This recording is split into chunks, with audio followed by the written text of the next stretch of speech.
Hi there, my name is Masha, I'm a visual effects artist and I do a lot of editing. And in this quick tip of the week, let me show you how you can make your video more cinematic in just 3 clicks. So here's a tsunami scene which I'm working on, and this is just a picture from a drone, no color correction done. So here's my adjustment layer and boom, and it looks more cinematic, brighter and deeper and everything, but it's not just brightness or contrast. So let's take a look at this adjustment layer. Let's take a look at the effects.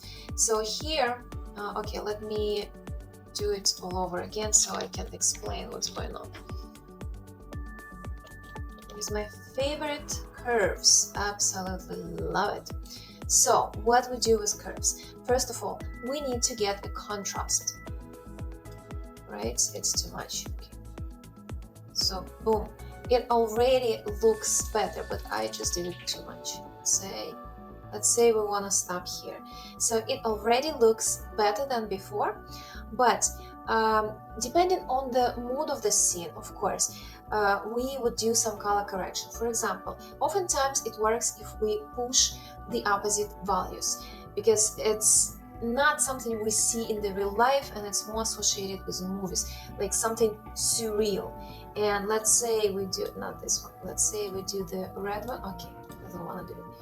Let's say we push the red one a little bit, right? And let's push the opposite, the blue one. And we get this effect. And of course, the easy way, the one you already know, is to add cinematic bars. Let me find my bars.